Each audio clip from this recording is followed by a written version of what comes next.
Hello everyone and welcome to the channel. So today we are going to talk about the post-match review between Barcelona and Elche. And so in this game, Barcelona has won 1-0. And that is it. Everything is locked in. We have completed our preseason. We have finished all 3 games. And if we rate this preseason, we can see that we have won against Gimnastic 3-1. We won against Girona 3-1. And then we won against Elche 1-0. And so if we look at these 3 games, I believe that it is a very solid display. Was it absolutely great? I don't think so. But was it bad? No, it wasn't. I think that it was a very solid, decent first display from the great Ronald Koeman. And is there also improvements that need to be made within this team? Of course there is. There is massive holes that this Barcelona team currently do have, but I am very sure that in time we are going to get this fixed. Because if we were given context for this Barcelona squad, we know that this is Koeman's first season. We know that many players are here for the first time. We understand that we are now playing in a completely new, different system, which is the 4-2-3-1 system. And so there's a lot of things that we do have to adjust to. And looking at the scoreline and looking at the first 3 games, again, it's a very decent performance. And so here's what we are going to do in this video. It's going to be a completely different format, and I'm going to separate this into 3 parts. I am going to talk about the overall performance of this team, so we're not going to split this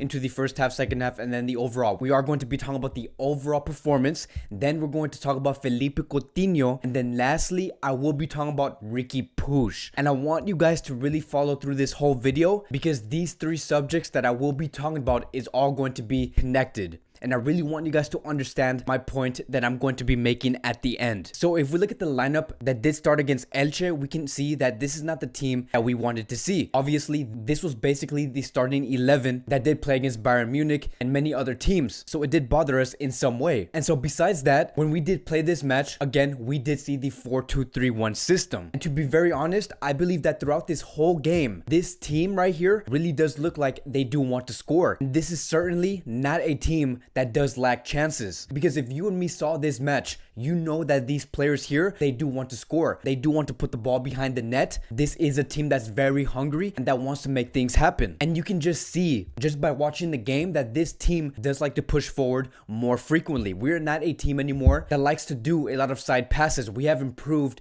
from the previous season. Now, is this team in terms of attacking as good as Manchester City or Bayern Munich when it comes to pushing forward? No, Barcelona is nowhere near that attacking level, but we have improved compared to Setien and Valverde. And one of the greatest things that I do appreciate from this squad is that these players adapt extremely well in small spaces. And so final conclusion, this is a squad that is going to try and perfect almost the exact same system that Bayern Munich and City do, which is to constantly attack and try and get these goals as soon as possible. I like what I'm seeing here. I like the direction that Koeman is going for, and so it's only a matter of time before we do see a more refined FC Barcelona. Keep in mind, this is going to take time, but we are headed towards that direction. And now we are going to talk about Felipe Coutinho, and I really want you guys to pay attention to this part. So when we are talking about Felipe Coutinho, the more and more minutes we do see Coutinho play with Barcelona, I really do believe that this is a player that's going to be extremely important for Ronald Koeman, because we have to remember that there was a conversation held between Coutinho and Ronald Koeman, and I believe that Koeman told Coutinho and says, look, I understand your quality, I understand your level, you are good enough. I am going to try my absolute best to run a system where you can have a place within the starting 11, where you don't have to sacrifice your role in order to make another player look extremely well. All players and you are going to fit in this system that I am going to run. And so we know that Coutinho is going to play a huge part within this Barcelona team, and we know that. We have seen Coutinho in this match against Elche create so many chances for players like Messi, Griezmann, and Ansu Fati. Coutinho was really running that field in last night's game. And that is why I did state earlier in my previous point that this is a team that certainly does not lack chances. And I believe that that is why Koeman is going to be running the 4-2-3-1 system, because it does suit and it is perfect for all players. Now, here's the thing. No system is going to be perfect for all 25 to 30 players. It's almost impossible. We are going to see 1 to 2 players that are not going to fit or have a place or even have the respectable ample amount of minutes in order to play in this system. Historically, it has been proven. So when a coach does come into the squad and they come into this team and say, okay, this is the system that I am going to run, you're going to have to choose two options. Number one, do you want to satisfy these 1 to 2 players that you know is highly popular within this club? Or do you want to build a system that is going to fit all players and have this team finally play as a collective? But not just a team that plays as a collective, but as a team that is finally well balanced. And I honestly do believe that Koeman did choose the second option. He wants to have this team play more as a collective, which is why we are seeing players like Coutinho, Griezmann finally perform at the level that they are supposed to be performing at. And going back to the Coutinho discussion, I believe that not only is this going to help Felipe Coutinho, but what's massively going to help him improve and massively make him look extremely effective is to have world-class wingers besides him. And this is also why we see Koeman use players like Ansu Fati, Dembele, and Trincao so frequently. And this is exactly what Barcelona did need. We needed wingers. We needed wingers who can outpace other defenders. And I believe that this coach, Ronald Koeman, came into the squad and says, okay, what are we missing? What does this team need right now that they did not have in the previous season? And I love that. I love what Koeman is doing. I love that Koeman is here and really assessing to see what exactly does this Barcelona team need. And so not only are you trying to get the best out of our most expensive signing, but you are also giving this team the medicine and the help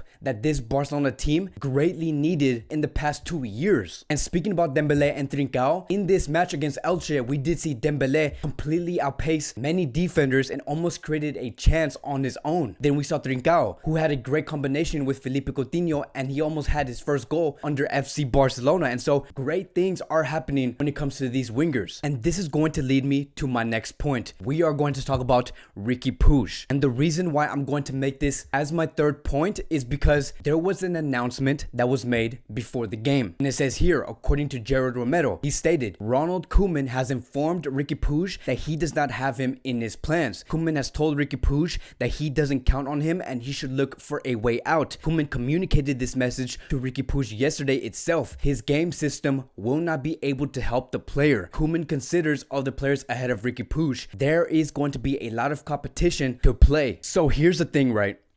There was a lot of backlash that was received after this announcement did come out to the public. And I'm going to try my absolute best to break this down in order for you guys to understand the point that I'm trying to make here. So when we do hear about news like this, when we do hear about a La Masia player being neglected from their own coach, there's two questions that we do need to ask is, what is the coach's decision for this player and why is he choosing that decision? And something really does tell me that that second question gets absolutely ignored from many people within this club. And I'm going to explain why. So here is what Koeman did say after the match was over about Riqui Puig and why he made that decision. I have told Riqui that it is difficult for him to play because in his position, it's difficult. But I have also told him that he has a future at Barcelona. I recommended him to leave on loan because he is a young footballer and he has to play. So let's talk about Riqui Puig for a second, right? We know that Riqui Puig is a phenomenal player. We know that Riqui Puig does have Barcelona DNA. But what we also know is that Riqui Puig is a central midfielder. By no means is Riqui Puig a winger, or can he be put or placed on the right wing or left wing in this 4-2-3-1 system. So the final conclusion is this: Riqui Puig does play in the center. All of his goals, all of his assists come through the middle. And if we were to assess the competition that Riqui Puig does need to face, right, according to Ronald Koeman, the competition that he does have to face is Felipe Coutinho, Griezmann, and a player that I have not talked about now once throughout this video was Lionel Messi. These are the three players that are going to be shifting and rotating within that cam position. Sometimes we do see Coutinho take on that role and then we see him move to the left. Sometimes we see Griezmann take that central attacking midfield role, but then he moves into the striker position. Sometimes we see Messi take that central attacking midfield role, and sometimes we do see Messi shift his position to the right side. And so that is what I mean by shifting and rotating positions. So if there's going to be no room for Riqui Puig in that central attacking midfield position, a assuming that we continue to play the 4-2-3-1, can Riqui Puig be placed in the double pivot? And to be very honest, if we were going to put Riqui Puig alongside De Jong, that would not be his expertise. That is not where Riqui Puig naturally does play, nor does he provide the quality that Barcelona need from him in order for him to perform extremely well, because in that double pivot, Barcelona does require a player that does cover a lot of ground, a player that can compete against players like Thomas Partey, Wijnaldum, Valverde, and many other tough physical opponents. So if he were placed in that position, a lot is going to be demanded from that player, and I honestly do not think that Riqui Puig is not capable enough yet to provide those qualities. Because right now, what Puig is that he's a player that does like to create around the box. He does like to pick his passes.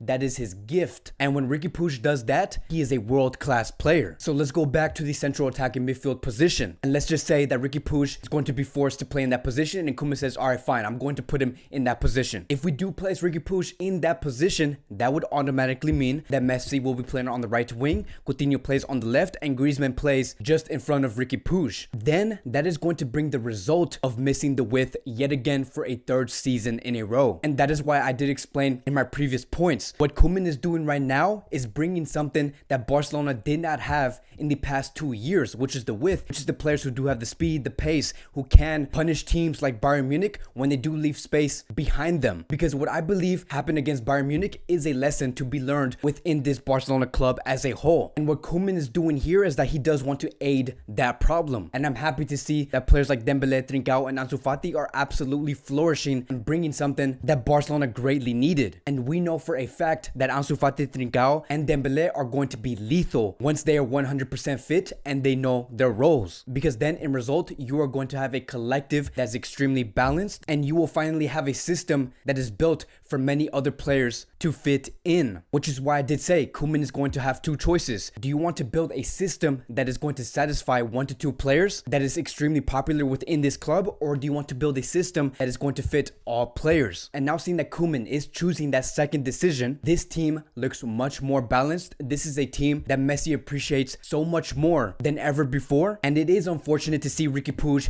being placed in this position, but that is where we do stand at the moment. And here's what Ronald Koeman did say after the match was over. He said, I suggested him to leave on loan so he could get more minutes. He has talent, and at this age he needs to play regularly to improve and develop. I told him it's difficult to get more minutes, but he is important for the future of the club. It's tough for Ricky, Pedri, and Lenya because there is a lot of competition in their places. And so the one thing that I really do appreciate from Ronald Koeman is that he is extremely honest. This is something that was not being showed by Valverde and Bartomeu. They always said, we'll see what happens. His time will come. Only time will tell. They have always been so blunt, and they have always been in that gray area when it comes to these players' minutes. But with Ronald Koeman, he is being very black and white. He is saying this player is good enough, but there is tough competition. And I love that. I love the honesty that Ronald Koeman is bringing towards this club, because then you are now finally giving Riqui Puig an answer on what to do with his future. So I honestly do believe that it is best for us to not be blinded off of one move and understand the bigger picture of what's currently going on within this Barcelona squad. And it would make no sense to bash Ronald Koeman for trying to make up the mistakes that this club has done in the past 2 or 3 years. He is trying to adjust this team in the best way possible, and unfortunately Riqui Puig